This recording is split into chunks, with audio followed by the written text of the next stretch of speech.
സമൂഹമാധ്യമങ്ങളിലെ പ്രശസ്തിക്ക് വേണ്ടി മറ്റൊരു പുരുഷനെ വളരെ മോശമായി ചിത്രീകരിച്ച് അദ്ദേഹത്തിന്റെ മരണത്തിന് വരെ കാരണമായ ഷിംജിതയെ ആരും മറന്നു കാണില്ല.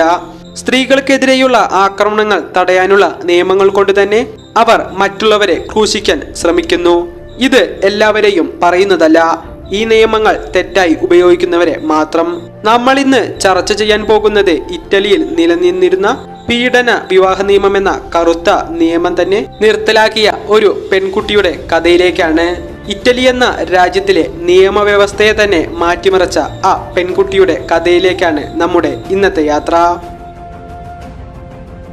ഈ വീഡിയോ ഒരു വിദ്യാഭ്യാസപരമായ ആവശ്യത്തിനു വേണ്ടി തയ്യാറാക്കിയതാണ്. സമൂഹത്തിൽ നടക്കുന്ന ചില സംഭവങ്ങളെ വിശകലനം ചെയ്യുകയും അതിലൂടെ ചരിത്രപരമായ ചില പാഠങ്ങൾ ചർച്ച ചെയ്യുകയുമാണ് ഈ വീഡിയോയിലൂടെ. ഏതെങ്കിലും വ്യക്തിയെയോ ഒരു പ്രത്യേക വിഭാഗത്തെയോ അല്ലെങ്കിൽ സ്ത്രീകളെ തന്നെയോ അപമാനിക്കണമെന്ന ഉദ്ദേശം ഈ വീഡിയോക്കില്ല. ഈ വിഷയങ്ങൾ കൈകാര്യം ചെയ്യുമ്പോൾ അറിയാതെ ആർക്കെങ്കിലും വിഷമം തോന്നിയാൽ ക്ഷമ ചോദിക്കുന്നു. നീതി, നിയമം, അതിജീവനം, ഈ 3 കാര്യങ്ങളാണ് നമ്മൾ ഇന്ന് സംസാരിക്കുന്നത്. എന്റെ ശരീരം എന്റെ മാത്രം സ്വത്താണ്, അതിൽ ആർക്കും അവകാശമില്ല. 1965 ഒരു 17 വയസ്സുകാരി പെൺകുട്ടി ഈ വാചകം പറഞ്ഞപ്പോൾ അന്ന് തകർന്നത് ഇറ്റലിയുടെ നൂറ്റാണ്ടുകൾ പഴക്കമുള്ള ക്രൂരമായ നിയമമായിരുന്നു. ആ നിയമം നിർത്തലാക്കിയ പെൺകുട്ടിയുടെ പേരാണ് ഫ്രാങ്ക വിയോള. ഒരു പെൺകുട്ടിയുടെ ജീവിതത്തിൽ ഏറ്റവും വിലപ്പെട്ടത് അവളുടെ അന്തസ്സാണ്. എന്നാൽ ആ അന്തസ്സിനെ ചോദ്യം ചെയ്യാൻ നമ്മുടെ നാട്ടിലെ കീഴ്വഴക്കങ്ങളും നിയമങ്ങളും ശ്രമിക്കുമ്പോൾ ഒരു പെൺകുട്ടി എന്ത് ചെയ്യണം? പരാജയം സമ്മതിച്ച് ഒതുങ്ങിക്കൂടണോ, അതോ തീപ്പൊരിയായി മാറി വ്യവസ്ഥിതിയെ തന്നെ മാറ്റണോ? ഇന്ന് നമ്മൾ പറയുന്നത് ചരിത്രത്തിലെ ഏറ്റവും ധീരയായ ഒരു പെൺകുട്ടിയുടെ കഥയാണ്. എല്ലാ സ്ത്രീകളും ഷിംജിതയല്ല എന്ന് പറയുന്നതിന്റെ അർത്ഥം ഓരോ സ്ത്രീക്കും സ്വന്തം വിധി എഴുതാൻ കരുത്തുണ്ട് എന്നാണ്. 1960കളിലെ ഇറ്റലിയിലെ സിസിലി എന്ന പ്രദേശം പുറമേ കാണുന്നതിനേക്കാൾ വലിയൊരു ഇരുട്ട് അവിടെ ഉണ്ടായിരുന്നു. മാട്രിമോണിയോ റിപ്പറേറ്റർ എന്നൊരു നിയമം അവിടെ നിലനിന്നിരുന്നു. ഒരു പുരുഷൻ ഒരു സ്ത്രീയെ തട്ടിക്കൊണ്ടുപോയി പീഡിപ്പിച്ചാൽ അവൻ അവളെ വിവാഹം കഴിക്കാൻ തയ്യാറായാൽ ചെയ്ത കുറ്റം നിയമപരമായി മായ്ക്കപ്പെടും. നിയമം അവനെ കുറ്റവാളിയായിട്ടല്ല അന്ന് കണ്ടിരുന്നത്, പകരം പെൺകുട്ടിയുടെ മാനഹാനി പരിഹരിച്ച രക്ഷകനായി കാണുന്നു. എത്ര ക്രൂരമായ ഒരു ലോകമായിരുന്നു അത്! തന്നെ ആക്രമിച്ച വ്യക്തിയെ തന്നെ വിവാഹം ചെയ്യേണ്ടി വന്ന എത്രയോ പെൺകുട്ടികൾ ആ കാലത്ത് ഇറ്റലിയിൽ ഉണ്ടായിരുന്നു. ഈ നിയമത്തെക്കുറിച്ച് നിങ്ങളുടെ അഭിപ്രായം താഴെ കമന്റ് ചെയ്യണേ. അൽക്കാമോയിലെ സാധാരണ ഒരു കർഷക കുടുംബത്തിലെ മകളായിരുന്നു ഫ്രാങ്ക വിയോള. ഫിലിപ്പെ മെലോഡിയ എന്ന ഗുണ്ടാ തലവനായ യുവാവ് അവളെ പിന്തുടർന്നു. തുടരെ വിവാഹാഭ്യർത്ഥന നടത്തി. എന്നാൽ ഫ്രാങ്കയും കുടുംബവും അത് വളരെയധികം നിരസിച്ചു. ആ നോ പറച്ചിലായിരുന്നു ആ യുവാവിന്റെ പകയ്ക്ക് കാരണം. ഒരു പുരുഷന്റെ ഈഗോ ഒരു പെൺകുട്ടിയുടെ ജീവിതത്തെ എങ്ങനെയെല്ലാം തകർക്കാൻ ശ്രമിച്ചു എന്ന് നമുക്ക് നോക്കാം. 1965 ഡിസംബർ 26 ഫിലിപ്പോയും കൂട്ടുകാരും ചേർന്ന് ഫ്രാങ്കയെ വീട്ടിൽ നിന്ന് ബലമായി പിടിച്ചുകൊണ്ടുപോകുന്നു. 8 ദിവസം അവൾ അനുഭവിച്ച ശാരീരികവും മാനസികവുമായ പീഡനങ്ങൾ ആർക്കും ചിന്തിക്കാൻ കഴിയുന്നതായിരുന്നില്ല. അവർ കരുതിയത് അവൾ തകർന്നു പോകുമെന്നാണ്. സമൂഹം അവൾക്ക് നേരെ വിരൽ ചൂണ്ടുമെന്നും മാനം പോകുമെന്ന പേടിയിൽ അവൾ അവനെ തന്നെ വിവാഹം കഴിക്കുമെന്നും അവർക്ക് ഉറപ്പുണ്ടായിരുന്നു. അക്കാലത്ത് ഒരു സ്ത്രീയെ ആരെങ്കിലും തട്ടിക്കൊണ്ടുപോയി ബലാത്സംഗം ചെയ്താൽ സമൂഹം ആ സ്ത്രീയെ അപമാനിക്കപ്പെട്ടവളെന്ന് വിളിക്കും. ആ സ്ത്രീക്കിനി വിവാഹം നടക്കില്ല. എന്നാൽ ബലാത്സംഗം ചെയ്ത ആളെ തന്നെ വിവാഹം കഴിച്ചാൽ ആ സ്ത്രീയുടെ മാനഹാനി പരിഹരിക്കപ്പെട്ടു എന്ന നിയമം അവിടെ ഉണ്ടായിരുന്നു. ഇത് കുറ്റവാളിക്ക് ശിക്ഷയിൽ നിന്ന് രക്ഷപ്പെടാനുള്ള ഒരു വളരെ വലിയ മാർഗമായിരുന്നു. അതിനുശേഷം കുടുംബം ഫ്രാങ്കയെ വീട്ടിലെത്തിക്കുന്നു. എന്നാൽ സമൂഹം അവൾക്ക് നേരെ വിരൽ ചൂണ്ടുന്നു. ഫിലിപ്പോ വിവാഹത്തിന് തയ്യാറായി വരികയും ചെയ്തു. അപ്പോഴാണ് ഫ്രാങ്ക ചരിത്രപരമായ തീരുമാനമെടുക്കുന്നത്.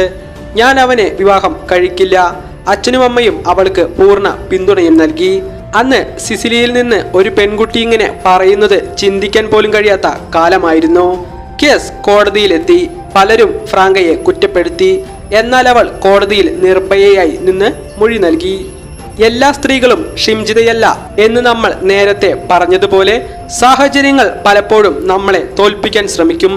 എന്നാൽ ഫ്രാങ്ക തെളിയിച്ചത് തോറ്റുകൊടുക്കാതിരുന്നാൽ ചരിത്രം പോലും നമുക്ക് വഴിമാറിത്തരും എന്നാണ്. ഇന്ന് അവൾ ഒരു സാധാരണ ജീവിതം നയിക്കുന്നു. പക്ഷെ ലോകത്തിന്റെ കണ്ണിൽ അവൾ വലിയൊരു പോരാളിയാണ്. ഫ്രാങ്ക കോടതിയിൽ നിന്ന് തിരിച്ചെത്തി. സമൂഹം വായ തുറന്നു. ഇനി ഇവളെ ആര് കെട്ടാനാണ്? ഫിലിപ്പോ തന്നെ അവളെ കെട്ടട്ടെ, കാര്യം ഒത്തുതീർപ്പാകട്ടെ. എന്നാൽ ഫ്രാങ്ക പറഞ്ഞ വാക്കുകൾ അന്ന് ഇറ്റലിയെ തന്നെ വിറപ്പിച്ചു. ഞാൻ അവനെ വിവാഹം കഴിക്കില്ല. എന്റെ മാനം അവനെയല്ല, എന്റെ പോരാട്ടത്തെയാണ് ആശ്രയിച്ചിരിക്കുന്നത്. അച്ഛൻ ലോറൻസോയും അമ്മയും അവളെ പിന്തുണച്ചു. സ്വന്തം ജീവൻ അപകടത്തിലാണെന്ന് അറിഞ്ഞിട്ടും ആ കുടുംബം ഒപ്പം നിന്നു. ഫ്രാങ്ക തളർന്നില്ല. അവൾ കോടതിയിൽ കുറ്റവാളികൾക്ക് നേരെ വിരൽ ചൂണ്ടി മൊഴി നൽകുകയും ചെയ്തു. 11 വർഷത്തെ ജയിൽ ശിക്ഷ പ്രതിയായ ഫിലിപ്പോയ്ക്ക് ലഭിച്ചു. അത് ഫ്രാങ്കോയുടെ മാത്രം വിജയമായിരുന്നില്ല, ഇറ്റലിയിലെ നിയമവ്യവസ്ഥയുടെ തന്നെ മാറ്റമായിരുന്നു. വർഷങ്ങൾക്കിപ്പുറം 1981 ആ ക്രൂരമായ നിയമം ഇറ്റലിയിൽ നിന്ന് പൂർണ്ണമായും എടുത്തുമാറ്റി. എല്ലാ സ്ത്രീകളും ഷിംജിതയല്ല. ചിലർ തോറ്റുകൊടുക്കും, ചിലർ പൊരുതും. ഫ്രാങ്കയെ പോലെ പൊരുതുന്ന പെൺകുട്ടികൾക്ക് നമ്മൾ നൽകേണ്ടത് സഹതാപമല്ല, മറിച്ച് പിന്തുണയാണ്. നമ്മുടെ ചുറ്റുമുള്ള പെൺകുട്ടികൾ തകർന്നു പോകുമ്പോൾ ഫ്രാങ്ക വിയോളയുടെ കഥ ഓർമ്മപ്പെടുത്തുക, അവർക്ക് കരുത്തു നൽകുക. ഈ വീഡിയോ വിദ്യാഭ്യാസപരമായ ചർച്ചയ്ക്ക് വേണ്ടിയുള്ളത് മാത്രമാണ്. തെറ്റായുള്ള വഴികളിലേക്ക് ആരും പോകാതിരിക്കട്ടെ. നമ്മൾ ഇന്ന് ചർച്ച ചെയ്തത് 2 വ്യത്യസ്ത കാലഘട്ടങ്ങളെക്കുറിച്ചാണ്. ഒന്ന് ഷിംജിതയുടെ ദുരന്തത്തിൽ അവസാനിച്ച നമ്മുടെ വർത്തമാനകാലം, മറ്റൊന്ന് ഫ്രാങ്ക വിയോളയുടെ പോരാട്ടത്തിലൂടെ മാറ്റിമറിക്കപ്പെട്ട ഇറ്റലിയുടെ ചരിത്രം. ഈ 2 കഥകളെയും ചേർത്ത് വെക്കുമ്പോൾ നമ്മൾ തിരിച്ചറിയേണ്ട ഒരു വലിയ സത്യമുണ്ട്: എല്ലാ സ്ത്രീകളും ഷിംജിതയല്ല. ഓരോ സ്ത്രീക്കും സ്വന്തമായ പോരാട്ടങ്ങളുണ്ട്. ചിലപ്പോൾ സാഹചര്യങ്ങളുടെ സമ്മർദ്ദം കൊണ്ട് തളർന്നു പോകുന്നവർ ഉണ്ടാകാം. പക്ഷേ മറ്റൊരു വശത്ത് ഫ്രാങ്ക വിയോളയെ പോലെ നീതിക്ക് വേണ്ടി, സ്വന്തം അന്തസ്സിന് വേണ്ടി ലോകത്തോട് ഒറ്റയ്ക്ക് പൊരുതുന്നവരും ഉണ്ട്. ഇവിടെ നമ്മൾ ചോദിക്കേണ്ട ചോദ്യം ഇതാണ്: നമ്മൾ ജീവിക്കുന്ന സമൂഹം ആർക്കൊപ്പമാണ്? പീഡിപ്പിക്കുന്നവന്റെ കൂടെയാണോ, അതോ അതിജീവിക്കാൻ ശ്രമിക്കുന്ന ആളുടെ കൂടെയാണോ? ഫ്രാങ്ക വിയോള എന്ന പെൺകുട്ടി ഇറ്റലിയുടെ നിയമവ്യവസ്ഥയിൽ മാറ്റം വരുത്തിയത് കേവലം ഒറ്റയ്ക്കല്ല. അവളുടെ പോരാട്ടത്തെ പിന്തുണയ്ക്കാൻ അവളുടെ കുടുംബവും സത്യസന്ധമായ ഒരു നീതിന്യായ വ്യവസ്ഥയും ഉണ്ടായിരുന്നു. നമ്മുടെ നാട്ടിലും അത്തരമൊരു മാറ്റം അനിവാര്യമാണ്. ഒരു സ്ത്രീ ഇരയാക്കപ്പെടുമ്പോൾ അവളെ കുറ്റപ്പെടുത്തുന്ന രീതി മാറിയേ തീരൂ. നിയമങ്ങൾ മാറണം. അതിലുപരി നമ്മുടെ സാമൂഹിക ബോധവും മാറണം. ഈ വീഡിയോ ഒരു വിദ്യാഭ്യാസപരമായ ചർച്ചയ്ക്ക് തുടക്കം കുറിക്കാൻ മാത്രമുള്ളതാണ്. ഏതെങ്കിലും വ്യക്തിയെയോ വിഭാഗത്തെയോ വേദനിപ്പിക്കാനല്ല. പകരം നമ്മൾ എവിടെയാണ് നിൽക്കുന്നതെന്ന് സ്വയം പരിശോധിക്കാനാണ്. ഈ വീഡിയോ നിങ്ങൾക്ക് വലിയൊരു പാഠമാകട്ടെ. ഫ്രാങ്ക വിയോളയുടെ ജീവിതം നമുക്കൊരു വലിയ ഊർജമാകട്ടെ. അടിച്ചമർത്തലുകൾക്കെതിരെ ശബ്ദമുയർത്തുന്ന എല്ലാ സ്ത്രീകൾക്കും പിന്തുണ നൽകുക.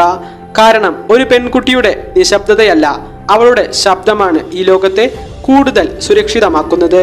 ഈ വിഷയം കൂടുതൽ ചർച്ച ചെയ്യപ്പെടട്ടെ. ഈ വീഡിയോ കണ്ടതിന് ഒരുപാട് നന്ദി. നിങ്ങളുടെ അഭിപ്രായങ്ങൾ താഴെ കമന്റ് ബോക്സിൽ രേഖപ്പെടുത്തുമെന്ന് കരുതുന്നു.